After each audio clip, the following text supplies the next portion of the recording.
Hello viewers, welcome to my YouTube channel quick English in Bengali. তো আজ এই ভিডিওতে আমি তোমাদের সাথে শেয়ার করব ক্লাস 7-এর lesson 1 the book of nature by Jawaharlal Nehru unit 1-এর line by line Bengali meaning, সাথে প্রত্যেকটা ওয়ার্ডের আমি তোমাদের ভেঙে ভেঙে মানে বলে দেবো, যে ওয়ার্ডগুলোর মানে তোমরা জানো না।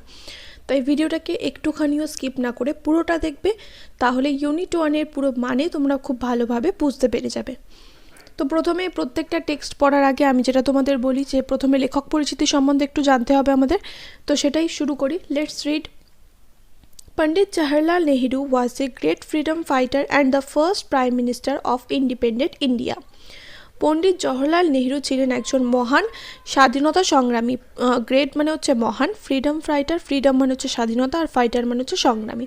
পণ্ডিত জওহরলাল নেহরু ছিলেন একজন মহান স্বাধীনতা সংগ্রামী, অ্যান্ড মানে হচ্ছে এবং, এবং the first prime minister of independent India, এবং স্বাধীন ভারতের প্রথম প্রধানমন্ত্রী। প্রাইম মিনিস্টার মানে প্রধানমন্ত্রী।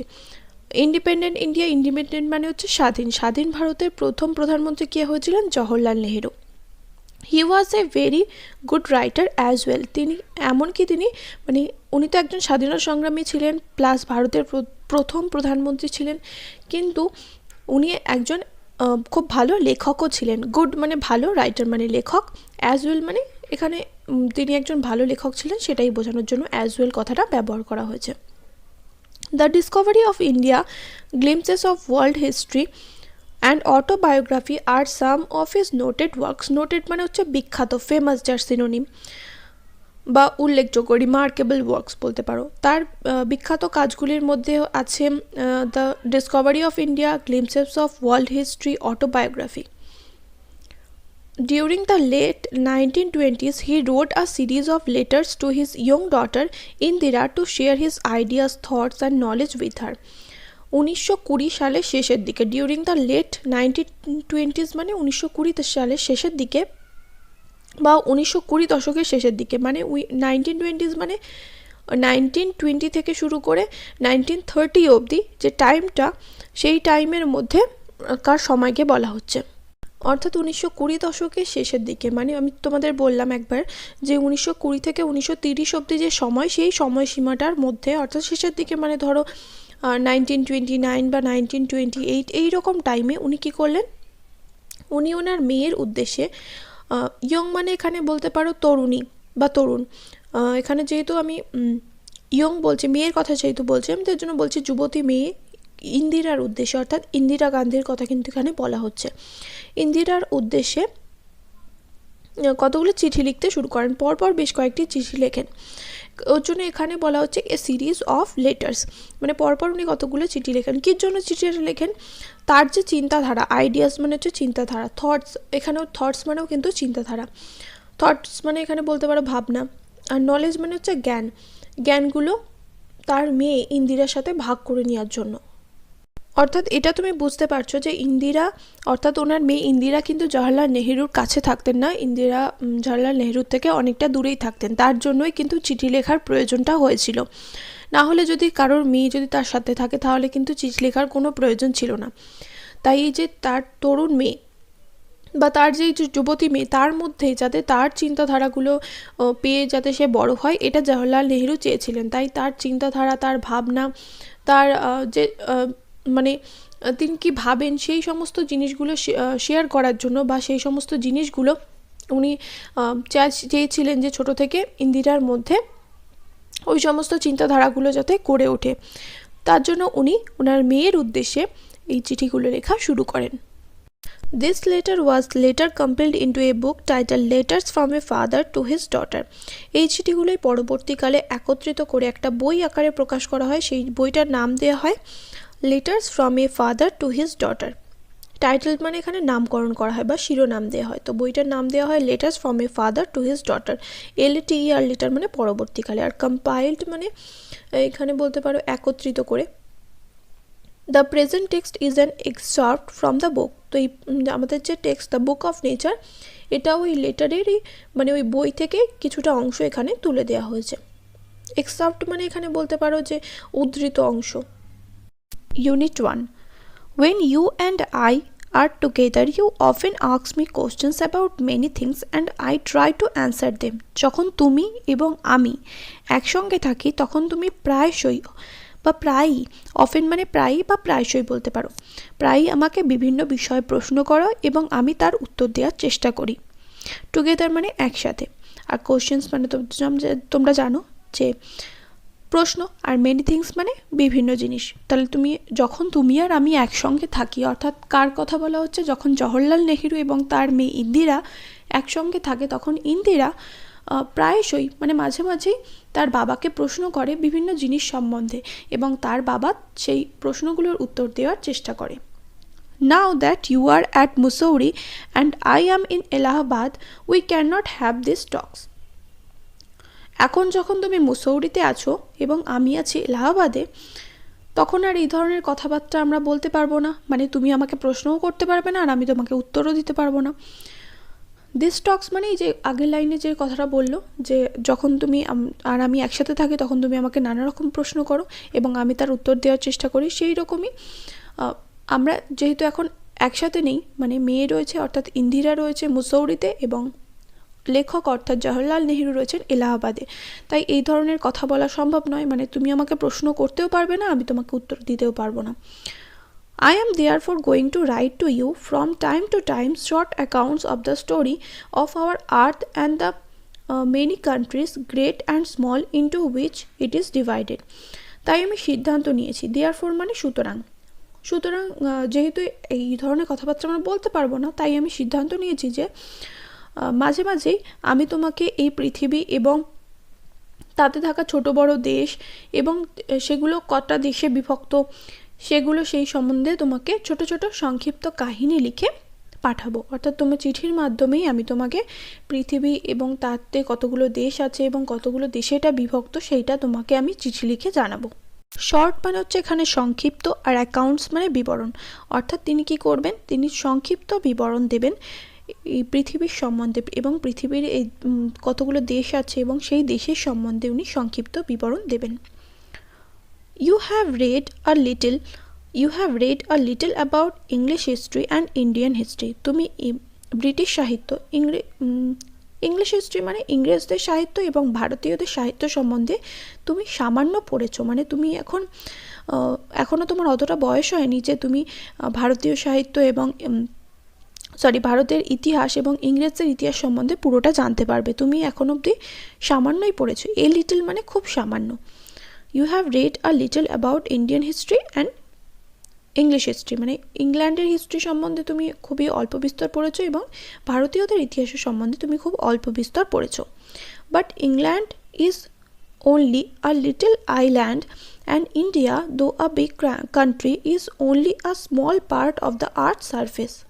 কিন্তু ইংল্যান্ড কেবলমাত্র একটা ছোট্ট দ্বীপ আর ভারত একটা বিশাল দেশ হলেও তা পৃথিবীর উপরিতলের একটা অতি সামান্য অংশ, মানে ভারতের চেয়েও বড় কিন্তু দেশ রয়েছে, সেটাই কিন্তু লেখক এখানে বলতে চাইছেন। মানে ভারত যে একটা বড় দেশ কিন্তু তাও কিন্তু এই পৃথিবীর উপরিতলের অতি একটা সামান্য যেন অংশ, স্মল পার্ট মানে অতি সামান্য, আর আর্থ সারফেস মানে হচ্ছে উপরিতল, আর আর্থ সারফেস মানে পৃথিবীর উপরিতল, তার পৃথিবীর উপরিতলের একটা ছোট্ট অংশ হলো আমাদের এই ভারতবর্ষ বা Bharat.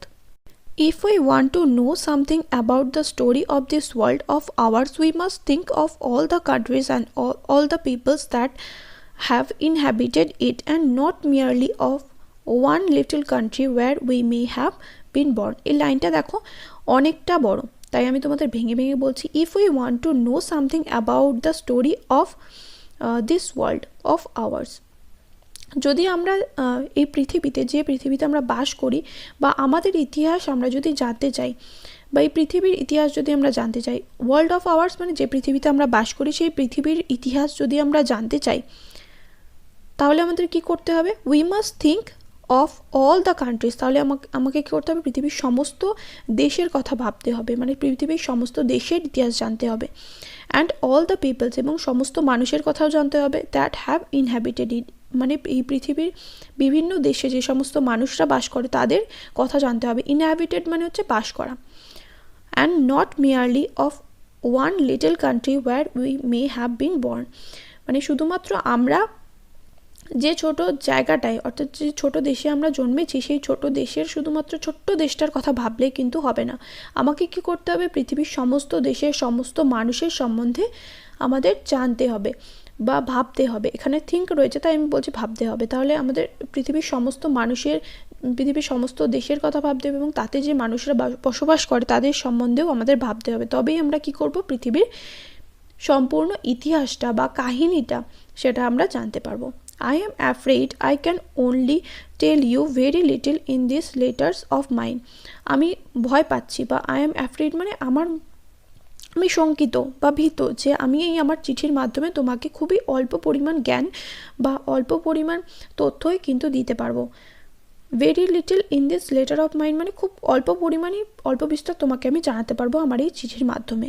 But that little I hope will interest you and make you think of the world as a whole and of other peoples in it as our brothers and sister.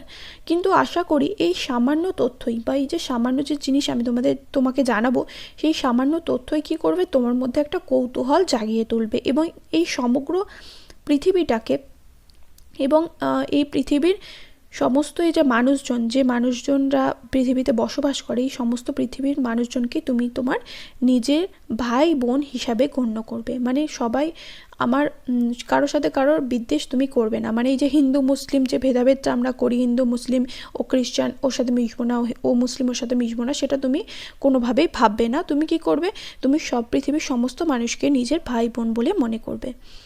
When you grow up, you will read about the story of the earth and her people in fat books, and you will find it more interesting than any other story or novel that you may have read. বড় হয়ে তুমি যখন এই পৃথিবী এবং তার মানুষজনের অর্থাৎ পৃথিবীতে বসবাসকারী মানুষজনের ইতিহাস সম্বন্ধে বা তাদের গল্প সম্বন্ধে তুমি যখন মোটা বইতে পড়বে, তখন তোমার মনে হবে যে তুমি যে সমস্ত গল্প বা উপন্যাস পড়েছো, নভেলস মানে উপন্যাস, যে সমস্ত গল্প বা উপন্যাস পড়েছো সেগুলোর থেকেও এই যে পৃথিবীতে বাস করা মানুষ এবং তাদের যে ইতিহাস সেগুলো বেশি আকর্ষক। ইন্টারেস্টিং মানে আকর্ষক বা মনোযোগী বা কি বলবে, ইন্টারেস্টিং মানে বলি না, এই জিনিসটা খুবই ইন্টারেস্টিং মানে যেটা করতে তোমার খুব ভালো লাগবে, সে খুবই আকর্ষণীয় তোমার মনে হবে। যে পৃথিবীতে এই যে যত মানুষ আছে তাদের যে ইতিহাস বা পৃথিবীর ইতিহাসটা কি সেটা তোমার জানতে আরও বেশি মানে উৎসুক হয়ে পড়বে তুমি আরও বেশি জানার জন্য।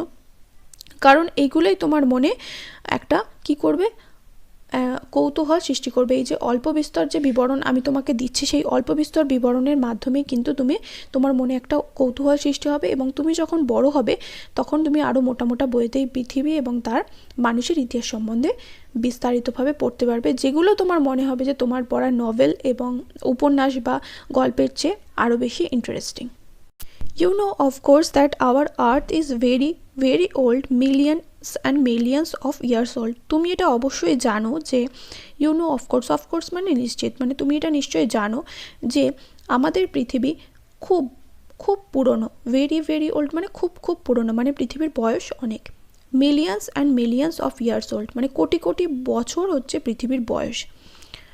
And for a long time there was no men or women living in it. এবং দীর্ঘ সময় ধরে এখানে কোনো মানুষের অস্তিত্ব কিন্তু ছিল না। Before the men came there were only animals, and before the animals there was a time when no kind of life existed on the earth. এই মানুষ আসার আগে পৃথিবীতে কারা ছিল, পৃথিবীতে প্রাণীরা ছিল এবং তারও আগে অর্থাৎ প্রাণীদেরও আসার আগে একটা সময় ছিল যখন পৃথিবীতে প্রাণীর কোনো অস্তিত্ব ছিল না। এক্সিস্টেড মানে অস্তিত্ব, লাইফ মানে জীবন বা প্রাণ বলতে পারো, পৃথিবীতে প্রাণের কোনো অস্তিত্ব ছিল না। It is difficult to imagine this world of ours which is so full today of all kinds of animals and men to be without them. এখন এই যে আমাদের পৃথিবীতে আগে কোনো প্রাণীর অস্তিত্ব ছিল না, সেটা এখন আমাদের কাছে খুবই কল্পনা করা খুবই কঠিন কাজ। মানে আমরা এটা খুবই কল্পনা করতে পারি না, মানে এটা খুবই কঠিন কাজ। কারণ আমাদের পৃথিবীটা এখন কি জীব জন্তুতে ভরা, মানে আমাদের পৃথিবীতে এখন প্রাণীরাও আছে, মানুষও রয়েছে, তাই পুরো পরিপূর্ণ, ফুল অল কাইন্ডস অফ অ্যানিমালস মানে বিভিন্ন ধরনের প্রাণী, জীবজন্তু এবং মানুষে ভর্তি পৃথিবীটা। তাই আগে যে পৃথিবীতে কোনো প্রাণীর অস্তিত্ব ছিল না সেটা ভাবা খুবই কঠিন বিষয়। but scientists and those who have studied and thought a great deal about these matters tell us that there was a time when the earth was too hot for any living being to live on it. কিন্তু বিজ্ঞানীরা যারা এই বিষয়ে নিয়ে পড়াশোনা করেছেন এবং চিন্তা ভাবনা করেছেন তারা আমাদের বলেছেন যে মানে তারা ওনাদের লেখার মাধ্যমে ওনারা বলেছেন যে একটা সময় পৃথিবী এতটাই গরম ছিল যে সেখানে কোনো প্রাণীর অস্তিত্ব সৃষ্টি হওয়া সম্ভব ছিল না, মানে কোনো প্রাণী ওখানে বাঁচতে পারতো না, এতটাই পৃথিবী গরম ছিল। And if we read their books and study the rocks and the fossils, the remains of old animals, we can ourselves see that this must have been so. যদি আমরা তাদের লেখা বইপত্রগুলো পড়ি এবং পাথর এবং ফসিল মানে কি জীবাশ্ম কি প্রাচীন মানে প্রাণীদের দেহাবশেষ, প্রাচীন প্রাণীদের দেহাবশেষ, এটা হচ্ছে জীবাশ্ম। ফসিল তোমরা জিওগ্রাফিতে পড়বে যে ফসিল কি। তো জীবাশ্ম নিয়ে যদি আমরা পরীক্ষা নিরীক্ষা করি বা জীবাশ্ম নিয়ে আমরা যদি পড়াশোনা করি তাহলে আমরা নিজেরাই দেখতে পাবো যে বিজ্ঞানীরা যে কথাগুলো বলেছেন সেটা কিন্তু ভুল নয়, সেটা সত্যি যে দীর্ঘ সময় ধরে পৃথিবীতে প্রাণের কোনো অস্তিত্ব ছিল না, কারণ পৃথিবী তখন খুবই গরম ছিল, উত্তপ্ত ছিল, যে কোনো প্রাণের সৃষ্টি তখন সম্ভব ছিল না। তো ইউনিট 1 এখানেই শেষ। পরের ভিডিওতে তোমরা ইউনিট 2 বেঙ্গলি মিনিং পেয়ে যাবে। দেখা হবে নেক্সট ভিডিওতে। Till then bye. Hello viewers, welcome to my YouTube channel quick English in Bengali. তো আজ এই ভিডিওতে আমি তোমাদের সাথে শেয়ার করব ক্লাস 7-এর the book of nature unit 2 line by line Bengali meaning. Even আমি তোমাদের প্রত্যেকটা ওয়ার্ড ভেঙে ভেঙে মানে বলে দেবো যাতে তোমাদের বুঝতে খুবই সুবিধা হয়। আর এর আগের ভিডিওতে আমি তোমাদের সাথে ইউনিট 1-এর বেঙ্গলি মিনিং শেয়ার করেছিলাম। যারা এখন অবধি ভিডিওটা দেখোনি ডিসক্রিপশন বক্স বা আই বাটন চেক করে নাও, লিঙ্ক পেয়ে যাবে। তো চলো আজকে আমরা ইউনিট 2টা শুরু করি। You read history in books. তুমি বইয়েতে ইতিহাস পড়েছো।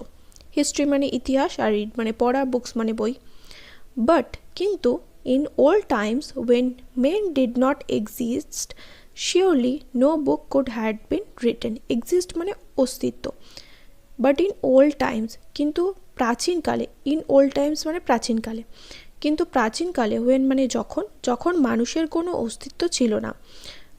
when men did not exist মানে মানুষের যখন কোনো অস্তিত্ব ছিল না, শিওরলি নিশ্চিতভাবে no book could had been written তখন তো কোনো বই, নিশ্চিতভাবে তখন কোনো বই লেখা হয়নি, কারণ মানুষ যদি না থাকে বইটা লিখবে কে?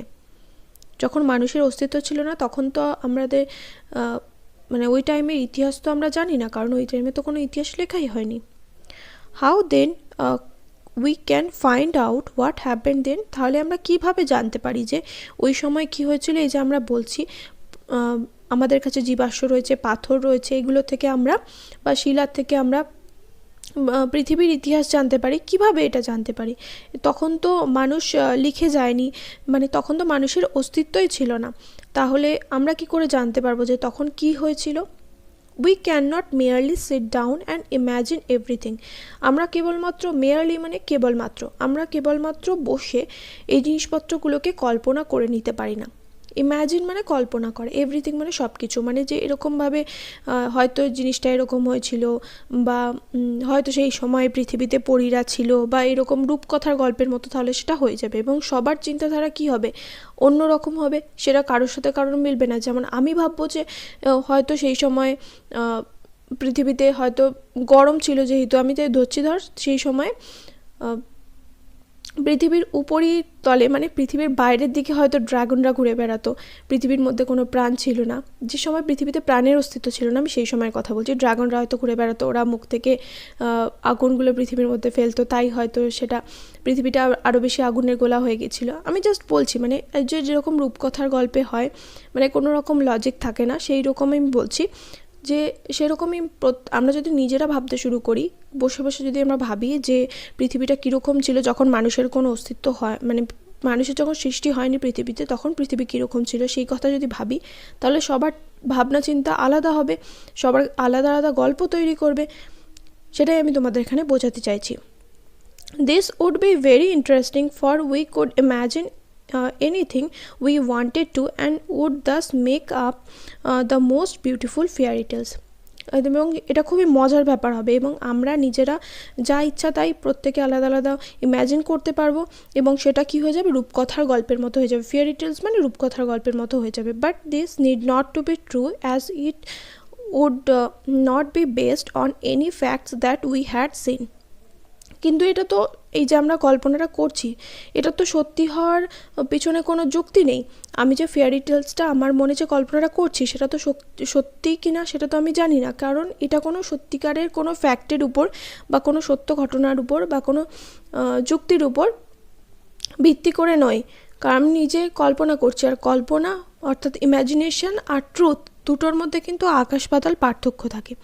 সেটাই কিন্তু এখানে বলা হচ্ছে যে আমরা যেটা মনের মধ্যে কল্পনা করছি সেটা কিন্তু যে বাস্তব সেটা কিন্তু তার কোনো যুক্তিযুক্ত নেই, কারণটা কোনো সত্যিকারের ঘটনার উপর ভিত্তি করে কিন্তু আমরা এটা ভাবছি না, কারণ আমরা সবাই আলাদা আলাদা করে জিনিসটাকে ভেবে নিচ্ছি। But although we have no books written in those far off days, fortunately we have some things which tell us a great deal as well, almost as a book would.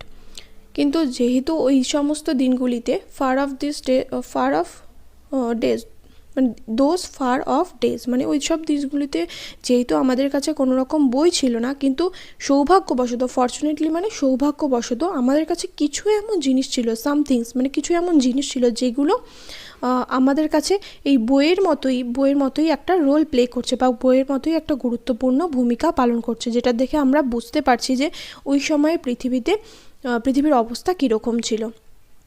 We have rocks and mountains and seas and stars and rivers and deserts and fossils of old animals. তাহলে আমাদের কাছে কী কী আছে? Rocks পাথর, mountains মানে হচ্ছে পর্বত, সিজ মানে হচ্ছে সমুদ্র, স্টার্স মানে নক্ষত্র, রিভার্স মানে নদী, ডেজার্টস মানে মরুভূমি এবং প্রাচীন প্রাণীদের দেহাবশেষ বা ফসিলস বা জীবাশ্ম যাকে বলা হয়। তাহলে আমাদের কাছে এই সমস্ত জিনিসগুলো আছে যেগুলো দেখে আমরা বুঝতে পারছি যে যখন মানুষের অস্তিত্ব ছিল না তখন পৃথিবীটা কীরকম ছিল। This and other like things are our books for the earth's early story. এগুলোই হলো আমাদের কাছে পৃথিবীর প্রাচীন ইতিহাস জানার জন্য, মানে মানুষের সৃষ্টির আগে পৃথিবী কীরকম ছিল সেটা জানার জন্য এগুলোই হলো আমাদের কাছে বই। And the real way to understand this story is not merely to read about it in other people's book but to go to the great book of nature itself. এবং এই পৃথিবীর ইতিহাসটা জানার জন্য, পৃথিবীর প্রাচীন ইতিহাস যদি আমাদের জানতে হয় তাহলে আমাদের কি করতে হবে? আমাদের কেবলমাত্র মানে কেবলমাত্র এই যে অন্য লেখকদের লেখা বইগুলো পড়লেই হবে না, আমাদের কি করতে হবে? নিজেদেরকে প্রকৃতির বইয়ের কাছে যেতে হবে। You will, I hope, soon begin to learn how to read this story from the rocks and mountains. আমি আশা করি, আই হোপ মানে আমি আশা করি যে তুমি খুব শীঘ্রই, সুন মানে শীঘ্রই, বিগিন মানে শুরু করা, তুমি খুব শীঘ্রই শুরু করবে। কি শুরু করবে? এই যে রক অর্থাৎ পাথর এবং বা তোমরা বলতে পারো এখানে রক মানে আমি এখানে পাথরই বলছি, পাথর এবং পর্বত থেকে কিভাবে তাদের প্রাচীন ইতিহাস জানা যায় সেটা কিভাবে করতে হয়, মানে সেটা তুমি শিখতে শুরু করবে। মানে এই পাথর বা শিলা এবং পর্বতের কাছ থেকে পৃথিবীর প্রাচীন ইতিহাস কিভাবে জানতে হয় সেটা তুমি খুব শীঘ্রই শেখা শুরু করবে। Imagine how fascinating it is. Fascinating মানে হচ্ছে ইন্টারেস্টিং, যার সিনোনিম হচ্ছে ইন্টারেস্টিং মানে আকর্ষক বলতে পারো। ভাবো যে এটা, ইম্যাজিন মানে কল্পনা করো এটা কতটা আকর্ষক, মানে এটা মানে এতটাই ইন্টারেস্টিং যে পৃথিবীর মানে তুমি কখনোই শেষ হবে না, মানে নলেজ জ্ঞান কখনোই শেষ হয় না, মানে তুমি যত জানবে তোমার মধ্যে আরও বেশি জানার কিউরিয়াসিটি হবে যে আমি এটা জানলাম এরপরে কি। পৃথিবীর ইতিহাস যদি তুমি জানতে শুরু করো তাহলে তোমাকে কী করতে হবে? আরও যেন মনে হচ্ছে তুমি আরও গভীরে যাচ্ছ, এরপরে কী হয়েছিল, এর আগে কী হয়েছিল, এগুলো জানার আরও বেশি ইন্টারেস্ট তোমার মধ্যে গ্রো করবে। এভরি লিটল স্টোন মানে প্রত্যেকটা ছোট পাথর, লিটল মানে ছোট আর স্টোন মানে পাথর, আর এভরি মানে প্রত্যেকটা ছোট পাথর that you see lying in the road or on the mountain side may be a little page in nature's book and may be able to tell you something if you only knew how to read it. প্রত্যেকটা ছোট পাথর, lying মানে শুয়ে থাকা, প্রত্যেকটা ছোট পাথর যেটা তুমি দেখো রাস্তার ধারে শুয়ে রয়েছে বা রাস্তার ধারে পড়ে রয়েছে এবং পর্বতের পাশে পড়েছে, মাউন্টেন সাইড মানে পর্বতের পাশে পড়ে রয়েছে, সেটা হতে পারে, মেবি মানে হতে পারে সেটা প্রকৃতির বইয়ের একটা ছোট্ট পাতা। আর লিটল পেজ মানে প্রকৃতির বইয়ের একটা ছোট্ট পাতা কিন্তু সেটাও তোমাকে কিছু তথ্য দিতে পারে বা সেটাও তোমাকে কিছু জানাতে পারে। May be able to tell you something if you only knew how to read it. মানে এই প্রকৃতির এই যে ছোট্ট পাতাটা, অর্থাৎ এই পাথরটা, যেটা ছোট্ট তুমি পাথরটা দেখছো, প্রত্যেকটা ছোট্ট পাথর তোমাকে কি করতে পারে, তোমাকে পৃথিবীর ইতিহাস বা নিজের ইতিহাস জানাতে পারে। যদি তোমার মধ্যে সেই সক্ষমতাটা থাকে যে কিভাবে পড়তে হয়, প্রকৃতির ইতিহাস কিভাবে পড়তে হয় এবং এই পাথরগুলোকে কিভাবে স্টাডি করতে হয় বা পড়তে হয়, তাহলে কিন্তু তুমি কি করবে, এর থেকে অনেক তথ্য কিন্তু বের করতে পারবে। To be able to read any language, কোনো ভাষা শিখতে গেলে, to be able to read any language, read মানে আমি এখানে বলছি পড়া, তাহলে কোনো ভাষা পড়তে গেলে Hindi or Urdu or English, you have to learn its alphabet. সে যে কোনো ভাষাই হোক না কেন, যে সেই হিন্দি হোক বা উর্দু হোক বা ইংলিশ হোক, তাহলে সবার প্রথমে তোমাদের কি করতে হবে, বর্ণমালাটা জানতে হবে। অ্যালফাবেট মানে কি, অ্যালফাবেট মানে হচ্ছে বর্ণ, মানে বর্ণমালা যাকে বলে। বা তাহলে সবার প্রথমে যদি তুমি কোনো ভাষা যদি তোমাকে পড়তে হয়, ধরো তুমি ভাবছো যে তুমি হিন্দি একটা নিউজ পেপার বা হিন্দি একটা ম্যাগাজিন পড়বে, তাহলে তোমাকে কি করতে হবে, আগে প্রথমে হিন্দির বর্ণমালা শিখতে হবে, যে কোনটাকে কি বলে, তারপরে তো তুমি পড়তে শিখবে। সেই রকম যেরকম আমরা ছোটোবেলায় শিখেছিলাম অ আ ক খ, তারপরে ABCD, তারপরে এগুলো শিখেছিলাম বলেই কিন্তু আমরা আজকে ইংলিশটা পড়তে পারছি বা বাংলাটা পড়তে পারছি।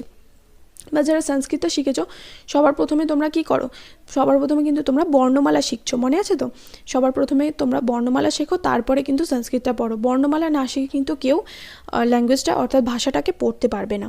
ল্যাঙ্গুয়েজ মানে কিন্তু ভাষা। So also you must learn the alphabet of nature before you can read her story in her books of stone and rock. সেই রকমভাবেই যদি তোমাকে প্রকৃতির বিষয়ে জানতে হয়, তাহলে তোমাকে কি করতে হবে, প্রকৃতির যে প্রকৃতির বর্ণ পরিচয়টা আগে তোমাকে শিখতে হবে। Before you can read her history in her books of stone and rock, মানে এই যে পাথর এবং শিলার থেকে কিভাবে শিলার কথা বুঝতে গেলে এবং তাদেরকে পড়তে গেলে প্রকৃতির যে বর্ণ সেগুলোকে তোমাকে শিখতে হবে। Even now perhaps you know a little how to read this. সম্ভবত এখন, ইভেন মানে এখন, নাও মানে ইভেন নাও মানে সম্ভবত এখন তুমি, পারহ্যাপস মানে সম্ভবত, ইভেন নাও পারহ্যাপস মানে এখন সম্ভবত তুমি জানো যে কিভাবে, মানে এই যে প্রকৃতির ইতিহাসটা কিভাবে পড়তে হয়, যে রক অর্থাৎ পাথরকে কিভাবে স্টাডি করতে হয় বা পাথর নিয়ে কিভাবে পড়তে হয়, পাথরকে কিভাবে দেখতে হয়, সেটা তুমি একটু আধটু জানো। এ লিটল মানে সামান্য, সামান্য একটু জানো। If you see a little round shiny pebble doesn't it tell you something. যদি তুমি একটা ছোট গোল চকচকে পাথর দেখতে পাও, সেটা কি তোমাকে কিছু বলে না? লিটল মানে ছোট, রাউন্ড মানে গোল, শাইনি মানে চকচকে, পেবল মানে নুড়ি পাথর। যদি তুমি একটা ছোট গোল চকচকে নুড়ি পাথর দেখতে পাও, সেটা কি তোমাকে কিছু বলে না? How did it get round and smooth and shiny without any corners or rough edges. এটা কিভাবে এত গোল, মসৃণ এবং চকচকে হলো এবং এর কেন কোনো খসখসে কোণা নেই? রাফ এজেস মানে এর প্রান্তগুলো কেন এত খসখসে, এর প্রান্তগুলো খসখসে নয় কেন? কিভাবে এটা গোল এবং চকচকে এবং মসৃণ হলো? If you break a big rock into small bits, each bit is rough and has corners and rough edges. যদি তুমি একটা বড় পাথরকে ভাঙো, তখন কি হয়, যে ছোট পাথরগুলো পাওয়া যায়, সেই ছোট পাথরগুলো কোনোভাবেই কিন্তু গোল হয় না। প্রত্যেকটা পাথরের কিন্তু কোণাগুলো কি হয়, এজ মানে হচ্ছে প্রান্ত, প্রত্যেকটা পাথরের প্রান্ত খসখসে হয় এবং প্রত্যেকটা পাথর কিন্তু খসখসে হয়, মানে প্রত্যেকটা পাথরের পুরো শরীরটাই কিন্তু খসখসে হয়, কোনোভাবে কিন্তু মসৃণ হয় না। বা এর ধারগুলো, কিছু কিছু পাথরের ধারগুলো শুধুমাত্র কি হয়, অমসৃণ হয় বা খসখসে হয়, যেটাকে বলে রাফ মানে অমসৃণ বা খসখসে। It is not at all like a round smooth payable, এবং এগুলোকে কোনোভাবেই একটা গোল মসৃণ নুড়ি পাথরের মতো দেখতে হয় না। How then did the pebble become so round and smooth and shiny. তাহলে কিভাবে এই নুড়ি পাথরটা এত গোল, সো মানে এখানে এত গোল এবং মসৃণ এবং চকচকে হলো? It will tell you its story if you have good eyes to see and ears to hear it. যদি তোমার ভালো চোখ এবং শোনার ক্ষমতা থাকে, তাহলে এ তোমাকে নিজের গল্প বলবে। ভালো চোখ মানে কি, তোমার যদি ভালো পর্যবেক্ষণ ক্ষমতা থাকে এবং তুমি যদি প্রকৃতির কথাগুলো শুনতে পাও, তাহলে কি হবে, তোমাকে এ নিজের গল্প বলবে। It tells you that once upon a time, it may be long ago, it was a bit of a rock just like the bit you may break from a big rock or stone with plenty of edges and corners. It tells you, এটা তোমাকে বলে যে once upon a time, একদা এক সময়ে, মানে প্রাচীনকালের কথা বলা হচ্ছে, অনেক সময় আগে, একদা এক সময়। ইট may be a long ago, সেটা দীর্ঘ সময় হতে পারে। It was a bit of a rock, এটা ছিল একটা পাথরের টুকরো।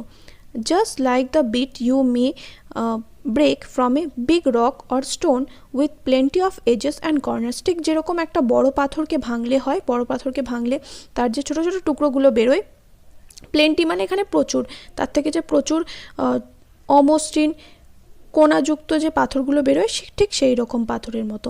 Probably it rested on some mountain side, হয়তো সম্ভবত, প্রবাবলি মানে সম্ভবত এটা পাহাড়ের ধারে বিশ্রাম করছিল। রেস্টেড মানে এখানে বলতে পারি বিশ্রাম করছিল, পাহাড়ের ধারে পড়েছিল বা পাহাড়ের ধারে হয়তো এটা বিশ্রাম নিচ্ছিল। Then came the rain and washed it down to the little valley where it found a mountain stream which pushed it on until it reached a little river.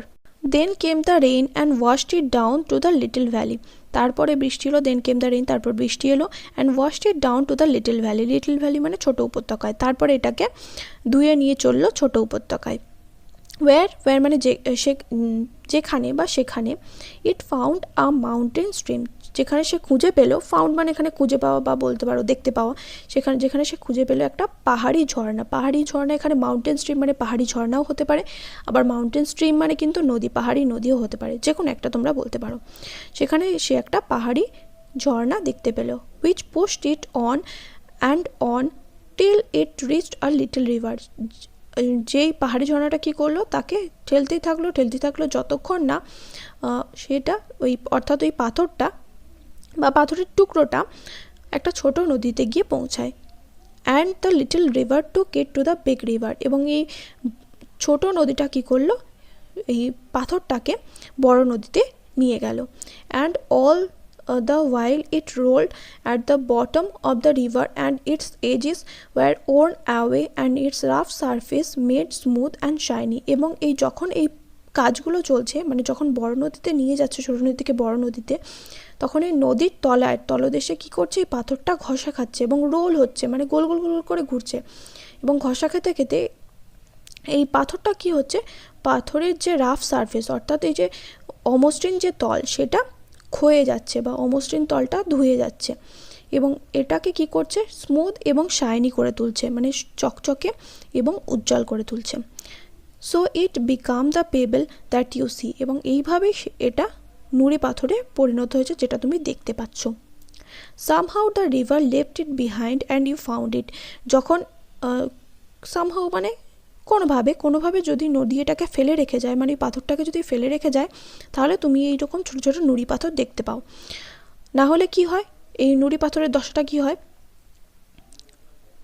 If the river had carried it on, যদি নদী এটাকে বয়ে নিয়ে যায়, it would have become smaller and smaller till at last, এবং যদি নদী এটাকে তার সাথে বয়ে নিয়ে যায়, তাহলে কোথায় বয়ে নিয়ে যাবে, নদী সমুদ্রে বয়ে নিয়ে যাবে। যদি নদী এটাকে তার সাথে বয়ে নিয়ে যায়, তাহলে এটা আরও কী হয়, এই যে নুড়ি পাথরটা রয়েছে সেটা আরও ছোট হতে থাকে এবং ছোট হতেই থাকে। অ্যাট লাস্ট, সব শেষে, ইট became a grain of sand and joined its brothers and at the seaside to make a beautiful beach where little children can play and make castles out of the sand, এবং সবশেষে কি হয়, এই নুড়ি পাথরটা একদম বালির কণায় পরিণত হয়। এই গ্রেইন অফ স্যান্ড মানে একটা বালির কণায় পরিণত হয় এবং সমুদ্রের ধারে তার ভাই বোনেদের সাথে মিশে যায়, এবং এইভাবেই একটা কি হয়, একটা সুন্দর সমুদ্রের পাড় বা বিচ তৈরি হয়, যেখানে ছোট ছোট ছেলে মেয়েরা এই বালি দিয়ে কি করে, ছোট ছেলেমেয়েরা খেলা করে এবং বালি দিয়ে দুর্গ বানায়। কাসলস আউট অফ দ্য স্যান্ড মানে বালি দিয়ে দুর্গ বানায়, কাসলস মানে হচ্ছে দুর্গ। তো এই ভাই বোন কেন বলা হচ্ছে, কারণ ওটাও স্যান্ড হয়ে যাচ্ছে, অর্থাৎ বালিতে পরিণত হচ্ছে এবং সমুদ্রের সাথে তো বালি পড়ে থাকে, অনেক বালির কণা থাকে, তাই বলছে যাতে তার ভাইয়ের সাথে যোগ দেয়। এখানে ব্রাদার্স রয়েছে, সরি আমি ব্রাদার্স অ্যান্ড সিস্টার্স বলে ফেললাম।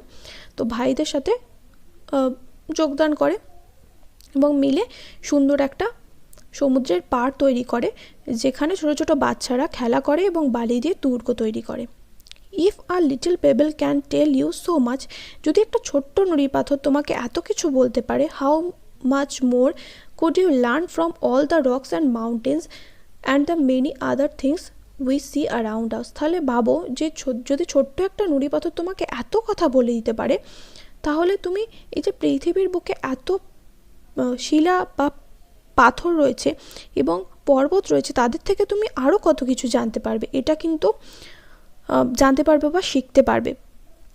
এই কোশ্চেনটা কিন্তু জওহরলাল নেহরু তার মেয়ে ইন্দিরাকে কিন্তু করছেন। তো এখানে আমাদের শেষ হচ্ছে ইউনিট 2। এরপরে তোমরা যদি চাও অ্যাক্টিভিটিগুলো আমি তোমাদের সাথে শেয়ার করব। দেখা হবে নেক্সট ভিডিওতে। Till then by.